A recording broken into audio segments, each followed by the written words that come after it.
ఏడాదిలో 1,00,000 మంది డ్వాక్రా మహిళలను పారిశ్రామికవేత్తలుగా చేసిన ఘనత కూటమి ప్రభుత్వానిదని సీఎం చంద్రబాబు అన్నారు.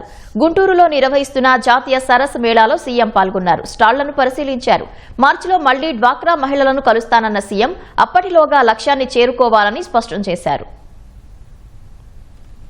నేను ఒక పిలుపిస్తే మీరందరూ ముందుకొచ్చారు. ముందుకొచ్చి దగ్గర ఈ రోజుకి ఇంకా మార్చికి ఇంకా 2 నెలలు ఉంది. సెర్ఫ్లో చెప్తే 70,000 మంది పారిశ్రామికవేత్తలు ఆంట్రప్రెన్యూర్స్ కావాలంటే 72,832 మంది ఇప్పటికే తయారయ్యారు. ఇంకో పక్క మెప్మాలో మీరు చూస్తే 30,000 కావాలంటే 21,091 మంది అయ్యారు. మొత్తం కలిసి మనం చూస్తే దగ్గర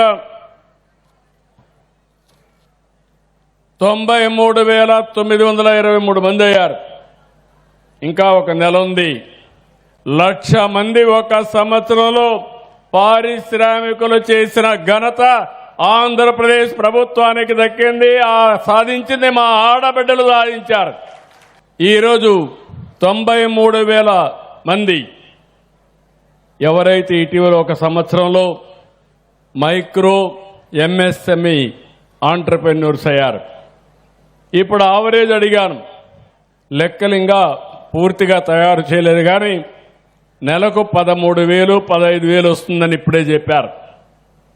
నాకు కావాల్సిన నిర్దిష్టమైన లెక్కలు కావాలి.